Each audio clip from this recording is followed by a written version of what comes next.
জাতীয় স্বার্থ যাই যাক, আমাদেরকে ক্ষমতায় যেতে হবে, আর ক্ষমতায় যেতে হলে আমাদেরকে যুক্তরাষ্ট্রের কথা শুনতে হবে। 5 জন সচিবকে গত এক সপ্তাহতে 5 জন সচিবকে নিয়োগ দিয়েছে সরকার এবং 5 জনকেই চুক্তিভিত্তিক বেঁচে আছেন এবং ইত্যাদি অনুষ্ঠান করে যাচ্ছেন। আর জনাব বশির আহমেদ মরণোত্তর পেয়েছেন এবং ট্রাম্প সাহেব তো অলরেডি বলেই ফেলেছেন যে এই ডিউটি আরোপের ফলে যে অর্থ উপার্জিত হয়েছে সেটা মামলা করার মাধ্যমে ফেরত নেওয়ার প্রক্রিয়াটা অনেক দীর্ঘায়িত হবে। সহসা যে এটা মামলা করলেই ফেরত আসবে বিষয়টা সেরকম না। টাইমস টুডেজ হেডলাইন্সে সবাইকে স্বাগত জানাচ্ছি। আমি মাহফুজুল্লাহ বাবু।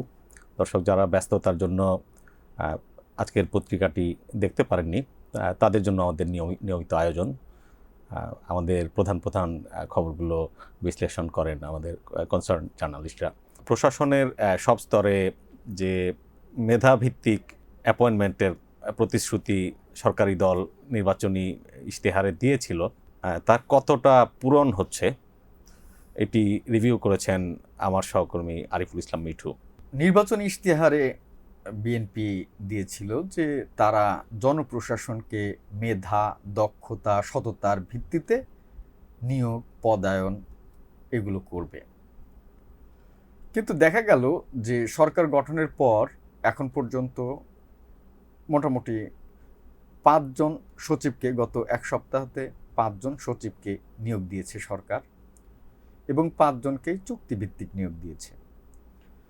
এবং এই যাদেরকে নিয়োগ দেওয়া হয়েছে তাদের বয়স 65 থেকে 81 পর্যন্ত।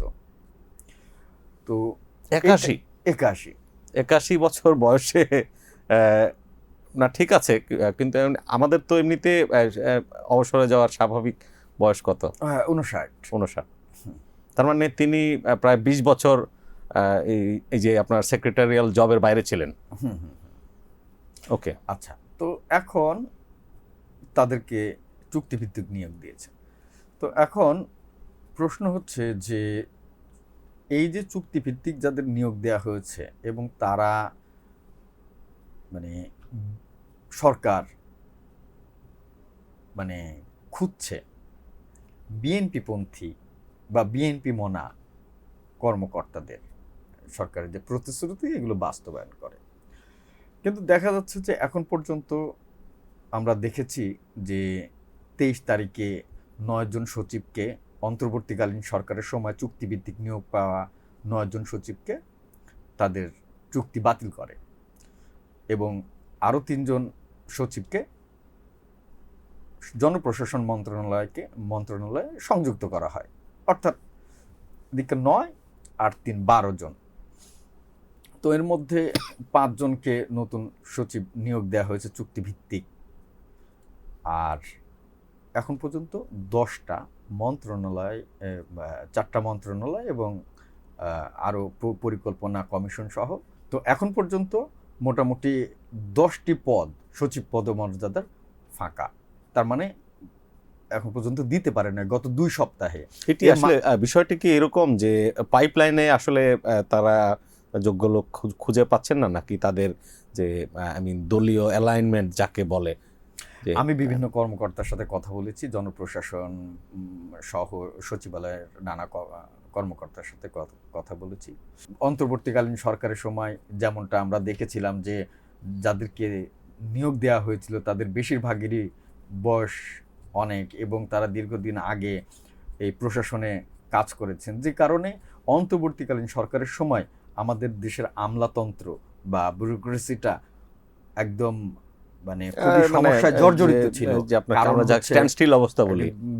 জর্জরিত ছিল কারণ হচ্ছে যে আধুনিক যে ব্যুরোক্রেসি এখন হয়েছে, যেটা অনেকটা প্রযুক্তি নির্ভর এবং গত 20 বছর থেকে এখন অনেক অ্যাডভান্স হয়েছে কাজের দিক, পলিসি দিক থেকে, নানা দিক থেকে। তো তারা ট্রেডিশনাল ওয়েতে কাজ করে অভ্যস্ত। তো তারা আসলে কতটুকু ডেলিভারি দিতে পারবেন, এইটা একটা বড় প্রশ্ন, ব্যুরোক্রেসির জায়গা থেকে, এই কর্মকর্তাদের নিয়োগের দিক থেকে।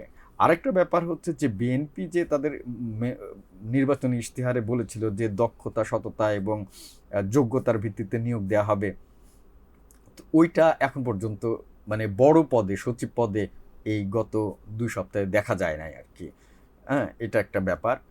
তার ফলে আগামীতে কি হবে এটা একটা ব্যাপার। তো কয়েকজন এক্সপার্টের সাথে আমি কথা বললাম যারা জনপ্রশাসন লোক প্রশাসন নিয়ে গবেষণা করেন। তো তারা বলছেন যে সরকার আসলে তাদের আস্থাভাজনদেরকেই খুঁজবে, এটা একটা স্বাভাবিক ব্যাপার। কারণ তারা চাইবে না যে তাদের প্রতিশ্রুতিগুলো বা তাদের যে কাজকর্মে কেউ বাধা দিক বা কোনোভাবে সেটাকে মিসহ্যান্ডেল করুক, এরকম চায়। দর্শক, অন্তর্বর্তী সরকার মার্কিন যুক্তরাষ্ট্রের সাথে যে চুক্তিটি করেছে সেখানে সবাই ভেবেছিল যে শুল্ক, আমদানি রপ্তানি বিষয়টি এর মধ্যেই সীমাবদ্ধ থাকবে, কিন্তু শেষ পর্যন্ত দেখা গেল যে বাংলাদেশের যে সামরিক, প্রযুক্তিগত, এমনকি বাণিজ্য অংশীদার সব কিছু বেছে নেওয়ার যে স্বাধীনতা সেটি খর্ব হচ্ছে এই চুক্তিতে, এবং প্রচণ্ড সমালোচনার মুখে পড়েছে অন্তর্বর্তী সরকার। তারা খুব তড়িঘড়ি করে শেষ মুহূর্তে এটি করে গেছে। সেখানে আবার হাড়ি ভেঙেছে বর্তমান পররাষ্ট্রমন্ত্রী, যিনি আগের সরকারেরও উপদেষ্টা ছিলেন। তিনি বলছেন যে আসলে এটি বিএনপি, জামাতে ইসলাম সবার সম্মতিতেই করা হয়েছে। এই বিষয়ে স্টুডিওতে কথা বলবেন আমার সঙ্গে আমাদের সিনিয়র নিউজ এডিটর জনাব মনির হোসেন লিটন। লিটন ভাই, খুব ফ্রাস্ট্রেটিং সিনারিও যে আসলে এই যে সরকার এবং বিরোধী দল বাইপার্টিজান ওয়েতে দেশের স্বার্থ জলাঞ্জলি দেওয়ার মতো একটা অ্যাটলিস্ট জিওপলিটিক্যাল পার্সপেক্টিভ থেকে, যে সোভরেন্টি পার্সপেক্টিভ থেকে, যে তারা যদি পররাষ্ট্রমন্ত্রীর কথা সত্য হয়ে থাকে যে তারা এটি তাদের সম্মতির ভিত্তিতেই হয়েছে। ধন্যবাদ আপনাকে। ওই আপনার শেষ বাক্যটি দিয়েই শুরু করি যে যদি পররাষ্ট্রমন্ত্রীর কথা সত্যি হয়ে থাকে। আমাদের রিপোর্টটি যে এটি এক ধরনের বিশ্লেষণ, একই সাথে রিপোর্টও বলা চলে। কারণ হচ্ছে যে আজ সাংবাদিকগণ বিএনপির যে স্থায়ী কমিটির সদস্য ডক্টর মঈন খান, যিনি আমরা অতীতে দেখেছি যে বিএনপির সাথে বিদেশি প্রতিনিধিদের সাথে যখন আলোচনা হয়, কূটনৈতিক পর্যায়ে হোক বা উন্নয়ন সংস্থার সাথেই হোক, ডক্টর মঈন খান অন্যতম একজন সদস্য যিনি সবসময় থাকতেন। তো ওনাকে জিজ্ঞেস করা হয়েছিল যে আসলেই পররাষ্ট্রমন্ত্রী যে কথাটি বলেছেন যে এই চুক্তিটি করার আগে বিএনপিকে জানানো হয়েছিল সেটি সঠিক কিনা, উনি এর কোনো উত্তরই দেননি। উনি বরং আজ যে মার্কিন যুক্তরাষ্ট্রের কর্মকর্তার সাথে বৈঠক হয়েছে সেগুলি নিয়ে কথাবার্তা বলেছেন।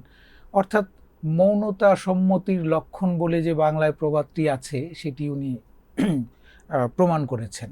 অর্থাৎ খলিলুর রহমান সত্য কথাটি বলেছেন, এখানে আর কোনো যদি নেই। অন্যদিকে জামাতে ইসলামী, তাদেরও যে সিনিয়র, তাদের নায়েবে আমির সৈয়দ আবদুল্লাহ মোহাম্মদ তাহের, তাকেও একই রকমের কথা বলা হলে, প্রশ্ন করা হলে তিনিও কিন্তু সরাসরি আগে জামাতে ইসলামীকে জানানো হয়েছিল কি হয়নি এ নিয়ে কোনো কথা বলেননি।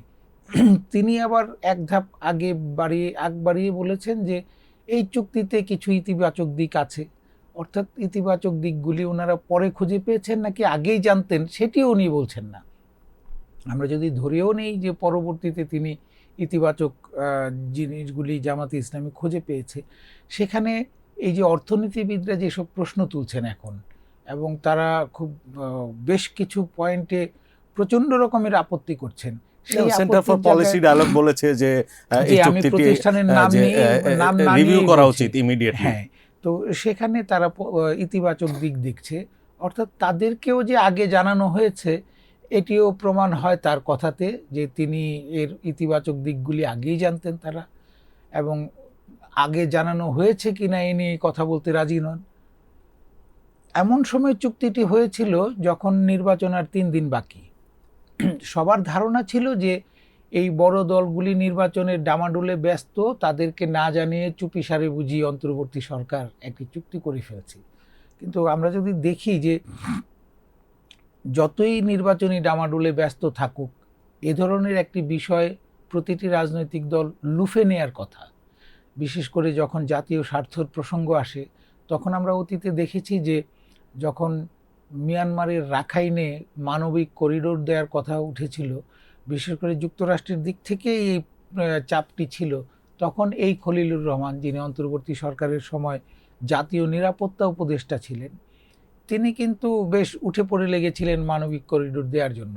তখন জামাতি ইসলামী বলি, বিএনপি বলি বা অন্যান্য দলগুলি বলি, তারা কিন্তু প্রকাশ্যে এর প্রতিবাদ জানিয়েছিল।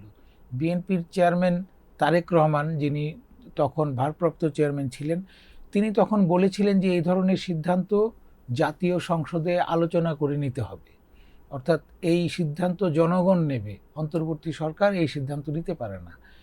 কিন্তু বাণিজ্য চুক্তিটি যখন হলো, তখন কিন্তু আর বিএনপি কোনো কথা বলল না, জামাতে ইসলামীও কথা বলল না।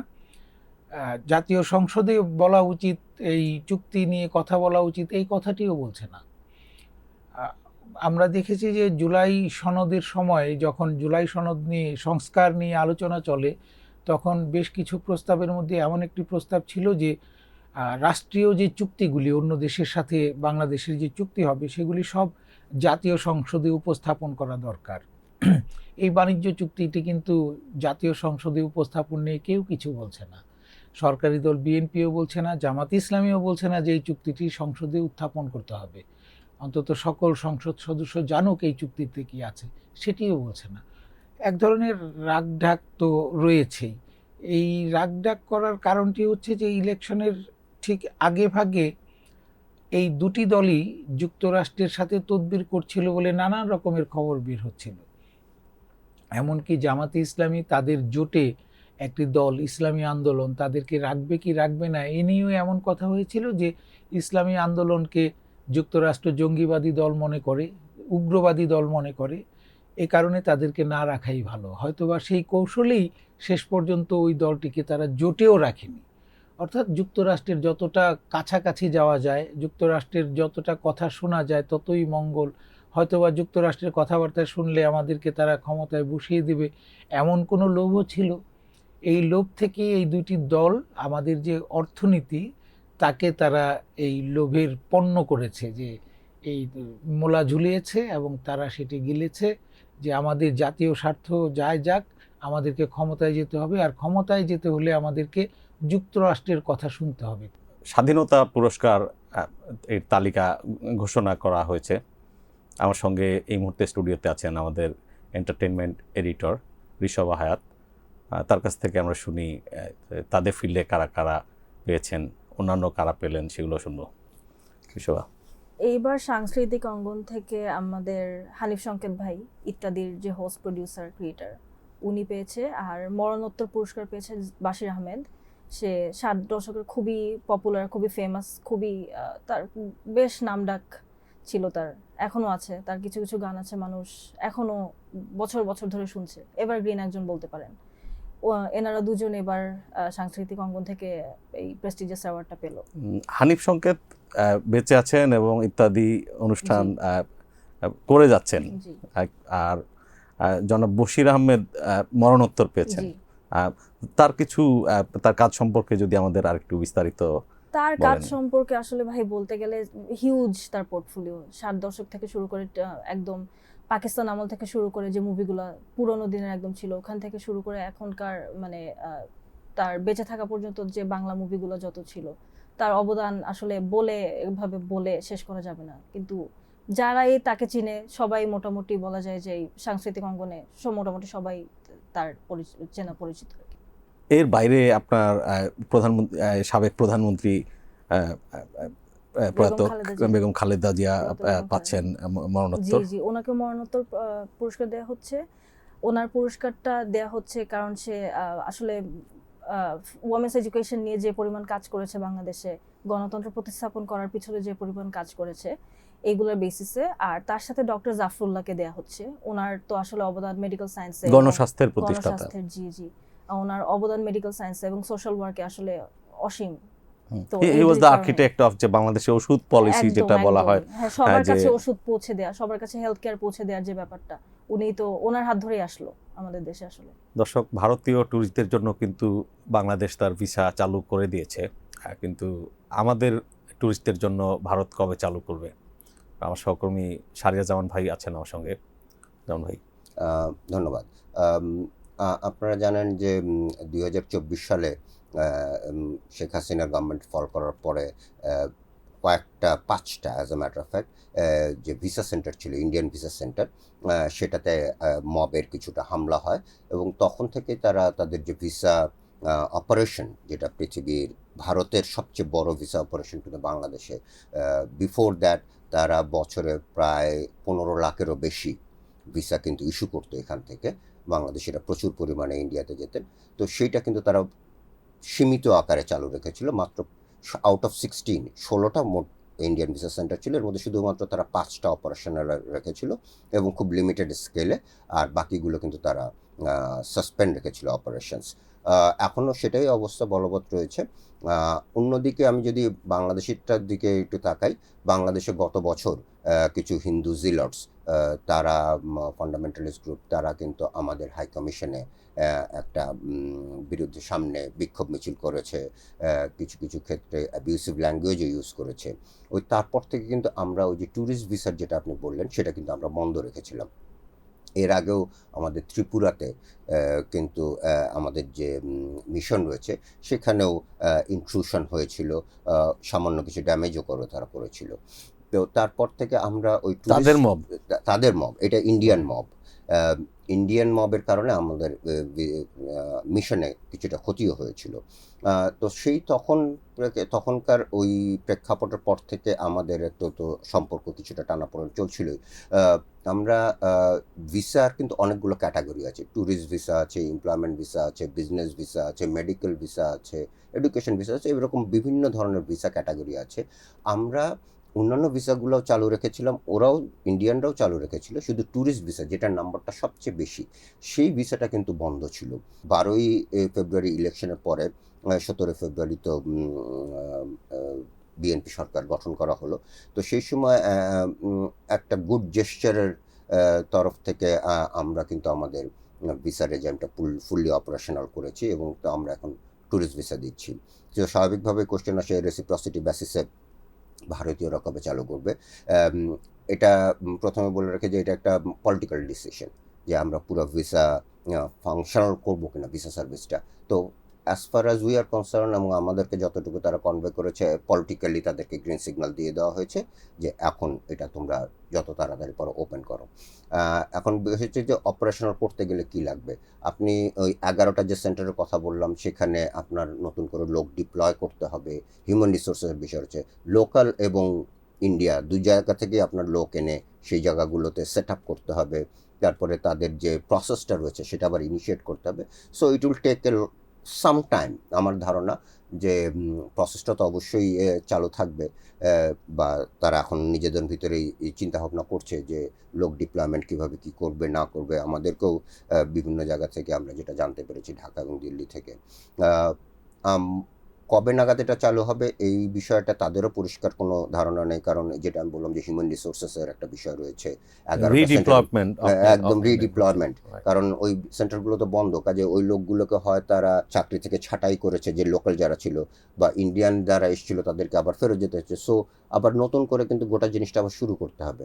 আবার অন্যদিকে যে 5টা সেন্টার অপারেশনাল আছে সেটাও যে ফুল স্কেলে অপারেশনাল আছে তা না, কারণ আমাদের তো ট্যুরিস্ট ভিসাটা বেশি, ওরা ট্যুরিস্ট ভিসা দিচ্ছে না, ফলে ওই অপারেশনটাও কিন্তু ওই জায়গাটাও তো কিন্তু বাড়তি কিছু লোক লাগবে।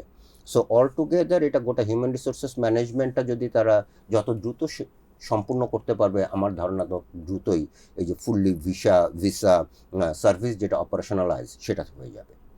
আপনার আরেকটি স্টোরি যে পল কাপুর অ্যাসিস্ট্যান্ট সেক্রেটারি স্টেট ডিপার্টমেন্টের, যে হচ্ছে তিনি তার 3 দিনের ঢাকা সফর শেষ করলেন গতকাল। তো কি করে গেলেন, এটার একটা র্যাপ আপ যদি আমরা আপনার ইনসাইট থেকে। স্বাভাবিকভাবে পল কাপুর তো মার্কিন যে সরকার তার প্রতিনিধি, তার ফার্স্ট কাউন্টারপার্ট আমাদেরই সরকারের প্রতিনিধি হবে, এবং স্বাভাবিকভাবেই গতকালকে উনি সরকারের 3জন উচ্চপদস্থ মন্ত্রী, আমি যদি একে একে বলি, ফরেন মিনিস্টার, এনার্জি মিনিস্টার এবং কমার্স মিনিস্টার, 3জনের সঙ্গে উনি মিটিং করেছেন। এরপরে যদি আমি দেখি আজকে, তাহলে ফরেন অ্যাফেয়ার্স বিষয়ক যে প্রধানমন্ত্রী উপদেষ্টা হুমায়ুন কবির সাহেব, ওনার সঙ্গেও কিন্তু ওনার আজকে মিটিং হয়েছে। ইন এডিশন টু দ্যাট, এটা তো গেল হোস্ট গভর্নমেন্টের সাথে তার যে engagement. In addition to that উনি যেটা করেছেন যে AmCham, আমেরিকান চেম্বার, সেখানে উনি ব্যবসায়ীদের সঙ্গে একটা ইন্টারাকশন করেছেন, ব্যবসা এখানে কীভাবে বাড়ানো যায়, ইউএস ইন্টারেস্টটাকে, বিজনেস ইন্টারেস্টটাকে কীভাবে সামনে এগিয়ে নিয়ে যাওয়া যায় সেটার বিষয়ে আলোচনা হয়েছে। এছাড়াও পলিটিক্যাল অনেকগুলো এঙ্গেজমেন্ট ছিল। Say for example BNP as a political party, not as a government, তাদের সঙ্গে উনি বসেছিলেন। মঈন খান সাহেব, উনি কোনো পোর্টফোলিওতে মানে সরকারের সরাসরিভাবে ওইরকমভাবে কোনো সরকারি মন্ত্রণালয়ের দলের সাথে নেতা, সরকারি দলের নেতা সেভাবে বলতে পারেন, তাদের সঙ্গে আরও 5 জন ছিলেন ওনার সঙ্গে। ইন এডিশন টু দ্যাট জামাত ইসলামের একটা দল, প্রতিনিধি দল, তাদের সঙ্গে উনি মিটিং করেছেন।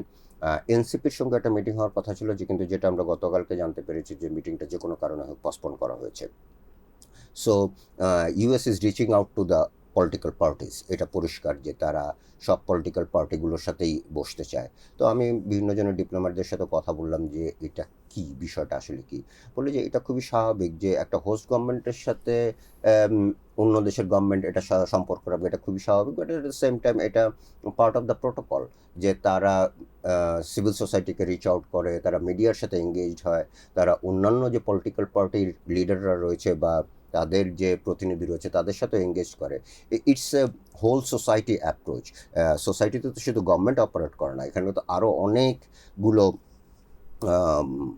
সেকশন রয়েছে যারা এখানে ফাংশন করে, এবং সবাইকে মিলেই এই একটা সোসাইটি তৈরি হয়। সোসাইটির সমস্ত কম্পোনেন্টগুলোকে, সব কম্পোনেন্ট বলবো না, একটা মেজর অংশকে তারা টাচ করার চেষ্টা করে। তার মেসেজ সফর থেকে আমরা কি বার্তা আচ্ছা, এছাড়া আর একটা জিনিস, যদি আমি সফরের বিষয়টা আমি অন্যভাবে একটু দেখি, 17ই ফেব্রুয়ারি বিএনপি সরকার গঠন করা হয়েছে। এই প্রথম ইউএসের মোটামুটি একটা মাঝারি লেভেলের পলিসি মেকার তারা বাংলাদেশে সফর করতে আসছে। অবশ্যই এটা একটা গুড সাইন যে পলিটিক্যাল লেভেলে আমাদের যে আন্ডারস্ট্যান্ডিংটা, আমরাও বুঝতে, যে এটা মঈন খান সাহেব সুন্দরভাবে ব্যাখ্যা করেছেন যে নতুন সরকার গঠন হয়েছে এবং স্বাভাবিকভাবেই শুধু ইউএস কেন, আরও অন্যান্য অনেক দেশই আমাদের সঙ্গে যোগাযোগ করার চেষ্টা করবে, বোঝার চেষ্টা করবে যে আমাদের ফিউচার কোর্স অফ অ্যাকশন কী, what will be our policy, বা আমরা সেই দেশের সঙ্গে যেই পার্টিকুলার দেশ, ইউএস হোক, চায়না হোক, ইন্ডিয়া হোক, হোয়াট এভার, সেই দেশগুলোর সঙ্গে তারা কীভাবে সম্পর্ককে এগিয়ে নিয়ে যেতে হয়, এই বিষয়গুলো জানার যে বিষয়গুলো থাকে, তো সেগুলো নিয়েই আলোচনার বিষয়টা থাকে। তো পল কাপুরের একটা ফার্স্ট হ্যান্ড অভিজ্ঞতা হয়ে গেলে, এখানকার টপ লিডারশিপের সঙ্গে ওনার দেখা হয়েছে, তাদের কাছ থেকে উনি জানতে চেয়েছেন বা জানতে পেরেছেন যে বাংলাদেশ ইউএস ফিউচার যে রিলেশনশিপ সেটা কোন দিকে যেতে পারে, কোথায় নিয়ে যাবে। তো সেই বিষয়গুলো সম্পর্কে ওনার একটা ভালো ধারণা উনি এখান থেকে নিয়ে গেলেন, এবং ভবিষ্যতে আমাদের যে ফিউচার এঙ্গেজমেন্ট সেখানে এই ইনপুটসগুলো নিঃসন্দেহে কাজে আসবে। এই যে একটি চুক্তি অন্তর্বর্তী সরকার নির্বাচনের ঠিক 3 দিন আগে করলেন, তো সেটি নিয়ে পল কাপুরের এই যে সফরে কিছু উঠে এসছে কিনা? অবশ্যই এই চুক্তিটা নিয়ে বিভিন্ন ফোরামে এখানে আলোচনা হয়েছে, বিশেষ করে পররাষ্ট্রমন্ত্রী এবং বাণিজ্য মন্ত্রী, 2 জায়গায় তো খুব ভালো করে আলোচনা হয়েছে, এবং তারা যখন সাংবাদিকদের সাথে ইন্টারাকশন করেছেন সেখানেও এই বিষয়টি উঠে এসেছে।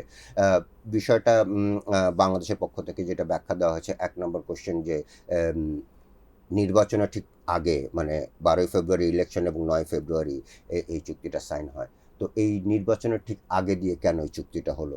এক্ষেত্রে পররাষ্ট্রমন্ত্রী ডক্টর খলিলুর রহমান উনি একটা ব্যাখ্যা দিয়েছেন। উনি বলার চেষ্টা করেছেন যে এই চুক্তির বিষয়ে বিএনপি এবং জামাত আগে থেকে অবহিত ছিল, কারণ এটা তাদেরকে না জানিয়ে এই চুক্তি করা হয়নি। সো তাদেরকে এই চুক্তির বিষয়ে অবহিত করার পরেই সরকার এই চুক্তিটা করেছে। সেকেন্ড আর একটা জিনিস, যেহেতু একটা ইউএস সুপ্রিম কোর্টের একটা নির্দেশনা আছে যে আগের ট্যারিফ রেটটা বাতিল করা, এবং পরবর্তীতে যেটা আমরা দেখলাম যে 15% ট্যারিফ আরোপ করলেন ট্রাম্প সাহেব। তো সেটার বিষয়ে আমাদের ক্ল্যারিফিকেশন যেটা ছিল, যে জানার যে আসলে হচ্ছেটা কি। তো সেখানে যেটা উঠে এসেছে যে এই যে 15% ট্যারিফ, সেটা ট্রাম্প সাহেব তার যে 122 সেকশন 122 সেটাকে ইনভোক করে, তার যে অথরিটি রয়েছে সেইটাকে ইনভোক করে উনি এই 15% ডিউটি আরোপ করেছেন। কিন্তু এটার একটা ক্যাচ হচ্ছে গিয়ে, এটা থাকবে কিন্তু 150 দিন মেয়াদে, তার মানে 5 মাস মেয়াদে। এরপরে যেটা আসবে সেটা হয়তো বা 301 সেকশন 301 ইম্পোজ করে উনি হয়তো বা নতুন ডিউটি আরোপ করবেন। তো এক্ষেত্রে আমাদের পক্ষ থেকে, যেটা গতকালকে পররাষ্ট্রমন্ত্রী ব্যাখ্যা করলেন, যে আমাদের পক্ষ থেকে অনুরোধ করা হয়েছিল নতুন যে ডিউটি স্ট্রাকচারটা হবে সেখানে অন্তত বাংলাদেশের জন্য যে ট্যারিফ রেট সেটা যেন 19%-এর নিচে থাকে।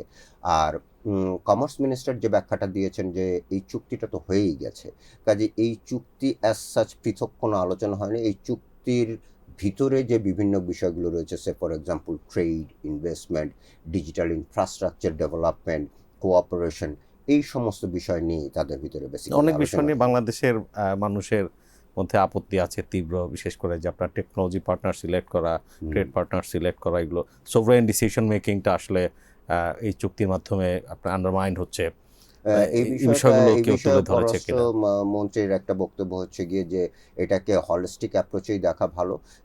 এই জিনিসটাকে যদি আপনি এইভাবে চিন্তা করেন যে উনি যেটা ব্যাখ্যা দেওয়ার চেষ্টা করছেন যে ভিয়েতনাম, সাউথ কোরিয়া এবং অনেক দেশের সঙ্গেই আমেরিকা যে চুক্তি করেছে, তাদের যে ল্যাঙ্গুয়েজ, তাদের চুক্তির যে ল্যাঙ্গুয়েজ এবং আমাদের চুক্তির language more or less similar.